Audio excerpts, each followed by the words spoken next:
राजस्थान का एकीकरण। अब राजस्थान के एकीकरण से संबंधित हम कुछ फैक्ट्स पे चर्चा कर लेते हैं कि राजस्थान की जो प्राचीनतम रियासत है वो कौन सी। तो प्राचीनतम रियासत कौन सी मित्रों? मेवाड़, जो कि राजस्थान की प्राचीनतम रियासत है। और राजस्थान की नवीनतम रियासत कौन सी? तो राजस्थान की नवीनतम रियासत कौन सी है? झालावाड़, जिसका गठन कब किया गया था? 1838 को। उसके बाद में जनसंख्या के हिसाब से सबसे बड़ी रियासत कौन सी हो जाएगी? जयपुर हो जाएगी, जिसमें 30 लाख जनसंख्या थी उस दौरान। और जनसंख्या के हिसाब से सबसे छोटी रियासत कौन सी हो जाएगी? शाहपुरा, जहां की जनसंख्या केवल कितनी थी? 16,000 थी। तो जनसंख्या की दृष्टि सबसे बड़ी जयपुर और जनसंख्या की दृष्टि सबसे छोटी रियासत शाहपुरा हो जाएगी। उसके बाद में क्षेत्रफल के हिसाब से सबसे बड़ी रियासत कौन सी हो जाएगी? जोधपुर मारवाड़ हो जाएगी। और जोधपुर मारवाड़ जो कि क्षेत्रफल की दृष्टि से सबसे बड़ी रियासत है, जबकि क्षेत्रफल की दृष्टि सबसे छोटी रियासत कौन सी हो जाएगी? शाहपुरा। तो शाहपुरा क्षेत्रफल की दृष्टि से भी छोटी है और शाहपुरा जनसंख्या की दृष्टिकोण से भी छोटी रियासत है। उसके बाद में राज्य की सबसे पिछड़ी रियासत कौन सी है? तो जैसलमेर है, जो पश्चिम में है, यानी यदुवंशी जहां पर शासन करते थे। तो जैसलमेर जो है राज्य की सबसे पिछड़ी रियासत है। उसके बाद में तोपों की सलामी का अधिकार किस रियासतों को नहीं है, ऐसा प्रश्न आता है। तो तोपों की सलामी एक तो शाहपुरा जो कि छोटी रियासत है और किशनगढ़ छोटी रियासत, ये दोनों छोटी रियासतें ही हैं, किशनगढ़ और शाहपुरा। इन दोनों ही रियासतों को जो है तोपों की सलामी का अधिकार प्राप्त नहीं था। पूर्ण उत्तरदायी शासन की स्थापना करने वाली पहली रियासत, यानी कि राजस्थान का ऐसा राजा जिसने खुद आगे बढ़ करके और फिर राजस्थान में उत्तरदायी शासन अर्थात लोगों का शासन, लोकतंत्र है ना, अर्थात वहां पर लोगों के शासन का हिमायती था। तो और जिसने यह घोषणा की थी कि राजस्थान की ऐसी रियासत जिसमें उत्तरदायी शासन स्थापित किया जाए, तो वो कौन था? सुदर्शन देव था। और सुदर्शन देव कहाँ के राजा थे? शाहपुरा के शासक थे। और उन्होंने 14 अगस्त 1947 को यह घोषणा की थी, पूर्ण उत्तरदायी शासन को स्थापित करने की घोषणा उन्होंने की थी। उसके बाद में फिर अपन लोग देखते हैं तो पूर्ण उत्तरदायी शासन की घोषणा नहीं करने वाली रियासत कौन सी थी?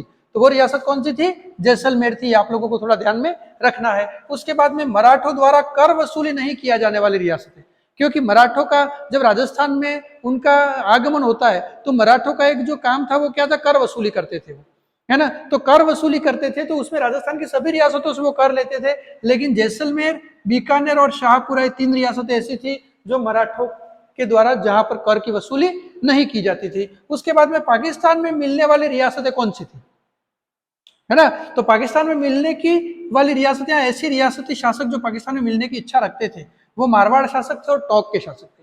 क्योंकि मारवाड़ जो है वो पाकिस्तान की सीमा से लगने वाला ही इलाका है। तो वहां के जो शासक थे हनुवंश सिंह, जोधपुर के जो शासक थे हनुवंश सिंह, उन्होंने जो है वो पाकिस्तान में मिलने की उस समय घोषणा की थी। और उस समय जो है वो एक और रियासत थी जो कि मुस्लिम रियासत थी, वो कौन सी थी? टोक थी, जिसने भी जो है पाकिस्तान में मिलने की घोषणा की थी। अब जब अपन लोग इस पूरी चीज को देखते हैं, यहाँ पर जब अपन लोग इसका अध्ययन करते हैं, तो मारवाड़ में एक पत्रकार थे जिनका नाम क्या था? सुमनेश जोशी। तो मारवाड़ के एक पत्रकार थे जिनका नाम था सुमनेश जोशी। इन सुमनेश जोशी को सबसे पहले ये भनक लगी थी कि मारवाड़ यानी जोधपुर के जो शासक थे वो कौन थे?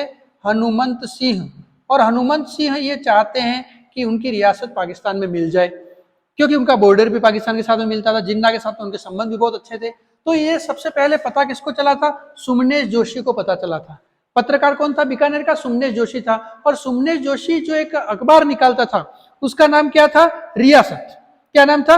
रियासत। तो उसका समाचार पत्र कौन सा था? रियासत। तो रियासत नामक जो समाचार पत्र था, इस समाचार पत्र में सबसे पहले यह खुलासा किया गया था कि जोधपुर के शासक हनुवंश सिंह जो है वो पाकिस्तान में मिल सकते हैं या पाकिस्तान के साथ में जाने की इच्छा रखते हैं। तो ये सबसे पहले पता लगाने वाला पत्रकार सुमनेश जोशी था। और उनका अखबार कौन सा था? रियासत उनका अखबार था, जिसमें ये घोषणा की गई थी या जिसमें ये खुलासा किया गया था।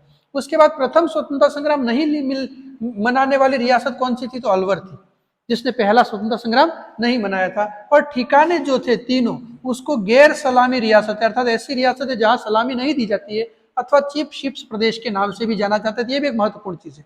उसके बाद में फिर इन सभी रियासतों का एकीकरण करने का काम पूरा हुआ। एकीकरण 7 चरणों में पूरा हुआ। पहला चरण शुरू होता है 18 मार्च 1948 को और एकीकरण समाप्त होता है 1 नवंबर 1956 को। इस दौरान जो है वो समय लगता है, वो समय कितना लगता है? तो वो समय लगता है आपके 8 वर्ष 7 माह और 14 दिनों के अंतराल के बाद में राजस्थान का एकीकरण पूर्ण होता है। तो पहला चरण जो था 18 मार्च 1948 को मत्स्य संघ की स्थापना की गई। दूसरे चरण में जो है 25 मार्च 1948 को पूर्व राजस्थान की स्थापना की गई। तो 18 मार्च से एक सप्ताह बाद में पूर्व राजस्थान का गठन किया गया, सिर्फ एक सप्ताह बाद में, यानी 25 मार्च 1948 को। फिर 18 मार्च के जस्ट एक महीने बाद में, यानी 18 अप्रैल 1948 को जो है वो तीसरा चरण राजस्थान का जो है वो एकीकरण का तीसरा चरण था, जिस तीसरे चरण का क्या नाम दिया गया, संयुक्त राजस्थान नाम दिया गया। इस प्रकार से पहला, दूसरा और तीसरा ये तीनों ही चरण 1948 में पूर्ण हो गए थे। पहला चरण मत्स्य संघ के रूप में 18 मार्च 1948 को, दूसरा चरण पूर्व राजस्थान के रूप में 25 मार्च 1948 को, तीसरा चरण संयुक्त राजस्थान के रूप में 18 अप्रैल 1948 को। इसके बाद में जब अपन लोग देखते हैं तो 30 मार्च 1949 के दिन जो है वो चौथा चरण राजस्थान का पूरा हुआ, जिसे बृहद राजस्थान नाम दिया गया। और उसके बाद में 1949 में 30 मार्च के बाद में केवल 45 दिनों के बाद में पांचवा चरण पूरा हुआ, जिसको नाम दिया गया था संयुक्त बृहद राजस्थान। इस प्रकार से राजस्थान में 1949 में दो चरण, चौथा और पांचवा चरण पूर्ण हुए। चौथा चरण 30 मार्च 1949 को बृहद राजस्थान के रूप में, और पांचवा चरण उसके 45 दिनों के बाद में 15 मई 1949 को संयुक्त बृहद राजस्थान के रूप में अस्तित्व में आया। उसके बाद में छठा चरण जो था 26 जनवरी 1950 को आया, जिसे राजस्थान संघ नाम दिया गया। और सातवां चरण जो था 1 नवंबर 1956 को, जिसमें पूरे राजस्थान का एकीकरण पूरा हुआ और एकीकृत राजस्थान का निर्माण हुआ था 1 नवंबर 1956 को। इस प्रकार से 7 चरण थे। पहला चरण मत्स्य संघ 18 मार्च 1948, दूसरा चरण पूर्व राजस्थान 25 मार्च 1948, तीसरा चरण संयुक्त राजस्थान 18 अप्रैल 1948, चौथा चरण बृहद राजस्थान 30 मार्च 1949, पांचवा चरण संयुक्त बृहद राजस्थान 15 मई 1949, छठा चरण राजस्थान संघ 26 जनवरी 1950, सातवां चरण एकीकृत राजस्थान 1 नवंबर 1956। इस प्रकार से अब हम लोग एक एक करके इसकी जो है वो इन प्रत्येक चरण का विश्लेषण करेंगे। धन्यवाद।